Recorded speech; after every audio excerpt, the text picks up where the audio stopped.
From Hollywood, it's time now for Johnny Dollar.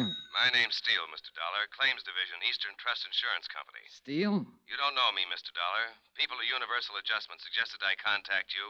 Thought you might be interested in helping me pay off a claim. Okay, tell me about it, Mr. Steele. One of our policyholders passed away last month, and we can't seem to locate his beneficiary.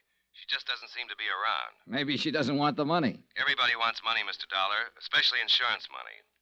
Be there in an hour.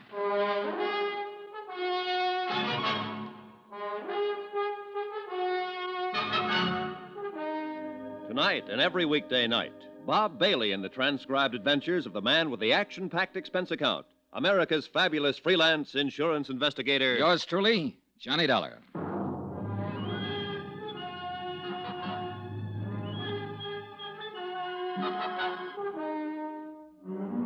Expense account submitted by Special Investigator Johnny Dollar to the Eastern Trust Insurance Company Claims Division, Hartford, Connecticut. The following is an accounting of expenditures during my investigation of the Broderick matter. Expense account item 1, 25 cents, bus fare. My apartment to the Eastern Trust Insurance Building in the office of Robert Steele. He was a big sandy-haired man in a tweed suit. We shook hands, looked each other over, and then got down to business. Now, Mr. Dollar, the deceased policyholder was named John Smith. John Adam Smith, age 67. Died in City Hospital, Charity Ward, 22nd of last month. Death certificate. Pneumonia. And other things. What other things? The intern who signed that certificate said Smith was pretty run down. Evidences of malnutrition, possible TB history. Not noted here, Mr. Steele. Doesn't make any difference. Smith was able to stand the exam for the policies when they were issued in 1943. You got him there? Yes. 1,500 total. Beneficiary, Lorraine Broderick. She the one you can't locate? She's the one. Any other possible heirs, family or anyone? No, Smith was all alone. No problems there. Any other material that might help to find Lorraine Broderick? Oh, this stuff here, it might help you. I don't know. I just don't know. You sound discouraged, Mr. Steele. $1,500 isn't a lot of money, and the chances are Lorraine Broderick won't even remember John Adam Smith when you do find her. But I hope you do. I'm explaining this badly. Look here. You see? Mm-hmm. And here. And here. It's the same all through the book. Smith was absolutely religious about his payments. Never missed a one. Never let it slide one day. Now, I bet I've got the record of 20,000 policy buyers. But none of them reads like that. I'm impressed, Mr. Steele. Can you tell me why Smith died in a charity ward if he was this conscientious? He didn't have any money or friends or home. He made his living selling papers. Oh. We wouldn't have known about his death except for the fact that the coroner's office called us. What can you tell me about his beneficiary? Lorraine Broderick was just someone who stopped and talked to him one day while he was selling papers. She was 11 years old at the time. What? Yes. The agent who sold the policies used to buy his papers from the old boy. One day, Smith stopped him and said he wanted to do something nice for a nice little girl named Lorraine Broderick. So he began taking out the policies. The agent have any more background on that part of it? No. Lorraine Broderick met Smith that one afternoon and helped him sell his newspapers. Smith never saw her again after that. 1943. She must be 23 or so now. Well, I hope she grew up to be the kind of person he thought she was then. Oh, hardly any of us fill out the promise we have at 11 years, Mr. Steele. Then that isn't what I mean. I mean, if he met her that one day when she was a little girl and he made this gesture toward her, and it was tough for him to make those payments all those years, I hope she deserves it. The money doesn't mean anything, but that kind of endorsement from somebody, even an old bird who sells papers on a corner, is worth more than all the money in the world. Does that sound foolish, Mr. Dollar? Not a bit, Mr. Steele. Not a bit. Expense account item 2, $2. Cab fare to Lorraine Broderick's last known address. 1485 Cushing Street, a broken-down apartment house that had probably never seen better days or better neighbors. The owner and manager of the building recalled that Paul and Mary Broderick, parents of Lorraine, had been killed in an automobile accident in 1948. The manager did not know what had become of Lorraine. She had moved out of the apartment 2 days after the funeral. No forwarding address. Expense account item 3, 4 bits, more cab fare. This time 7 blocks away to Pulaski Street, and a dingy cluster of red brick buildings that were yielding slowly to time and wear. I arrived at 3 on the dot. I don't think high schools ever change much. At least this one was no different than the one I'd been in way back when. The persistent smell of pencil sharpeners, ink, and discarded lunch wrappings.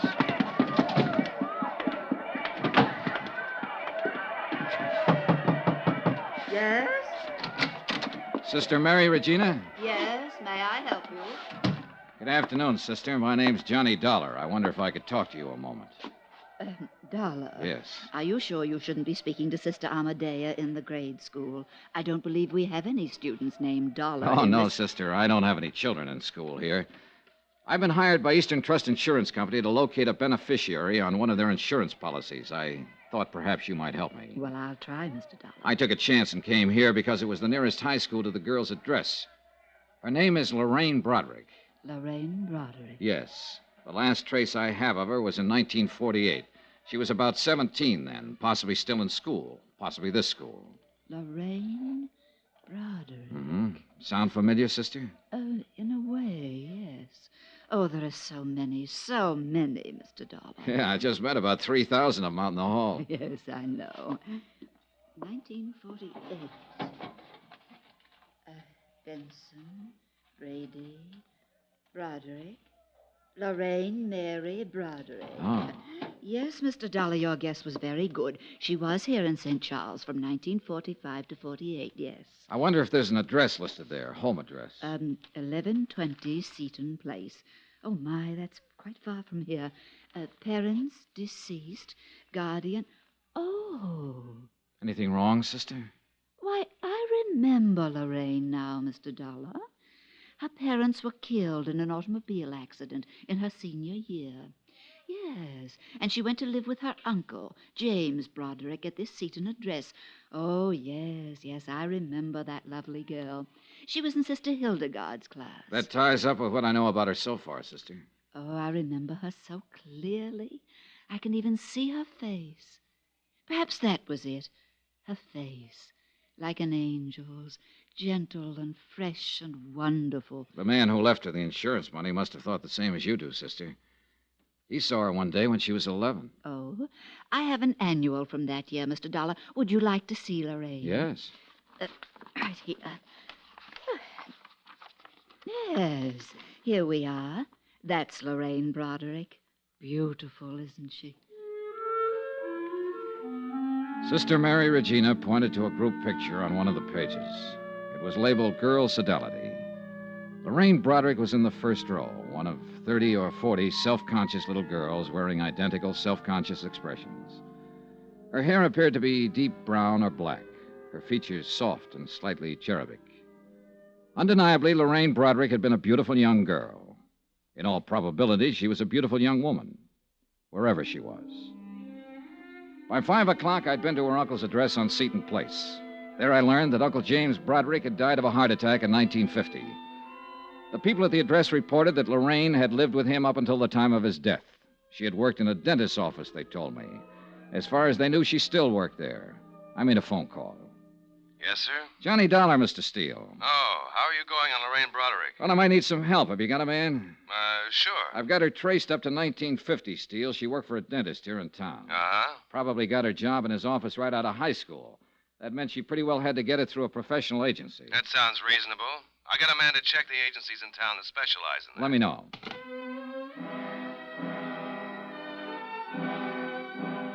The next day, I was back in St. Charles High School making up a list of names and addresses belonging to students who had been in Lorraine Broderick's graduation class.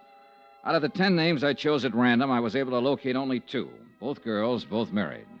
Both remembered Lorraine Broderick. Neither of them had seen her since graduation. Neither of them was able to furnish any helpful information. Expense account item 5, 10 cents, one phone call. Steele again. You want to take this down, Dollar? Yeah, okay. David Pollard. That's Dr. David Pollard, 2950 Tremel Lane. Lorraine Broderick went to work for him as a receptionist in 1949. Got it? Got it. What's his office address? Suite 210, Majestic Building.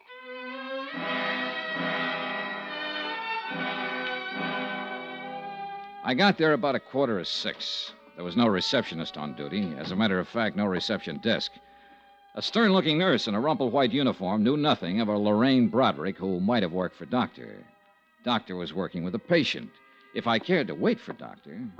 Yes, what is it? My name's Dollar. I'm with the Eastern Trust Insurance Company. I don't need any today, Mr. Dollar. I'm not looking for a sale, Doctor. What? That's right. I'm trying to find a friend of yours. Who are you talking about? Lorraine Broderick. Oh.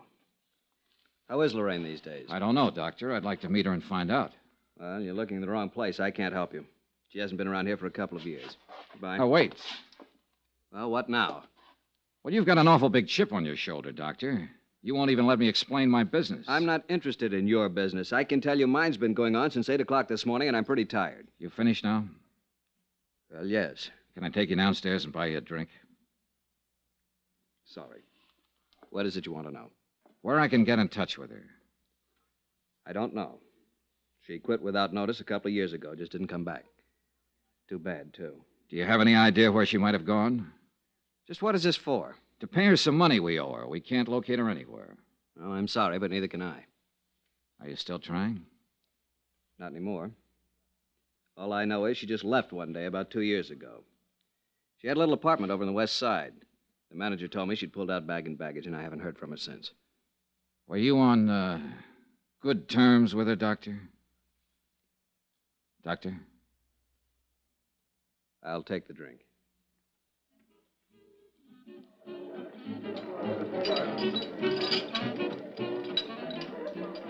Don't misunderstand me, Dollar. She was a real sweet girl. But there was something about her. I don't know. I hope you find her. Or maybe I don't. What are you talking about? She had plans of her own, plans she never told me about. Look, I was in practice 3 years when she came to work for me, fresh out of high school. With all of it, she still made me feel like a little boy in knee pants. That smile of hers you could take two ways. And the look that went with it. I'm sure she's met a lot of men since she walked out on me, and I'll bet all of them have found out the same thing. What's that? That they've been taken. You mean money? Oh, it wasn't the watch or the necklace or the loans every now and then. It was being taken worse. You know, being used and knowing you're being used. I don't quite get it. And I'll make it clear. That sweet, fresh, beautiful little girl was out to do everything and everybody for all she could get. She's rotten, you know, just plain rotten.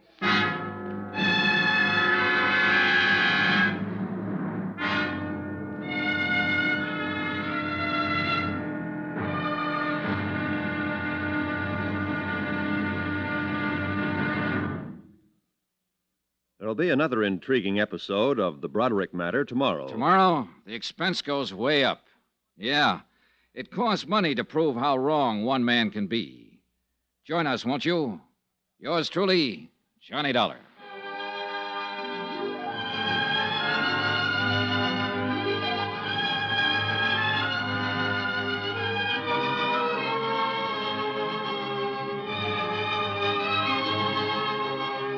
Yours truly, Johnny Dollar, starring Bob Bailey, is transcribed in Hollywood. Written by John Dawson. It is produced and directed by Jack Johnstone. Be sure to join us tomorrow night, same time and station, for the next exciting episode of Yours truly, Johnny Dollar. Roy Rowan speaking.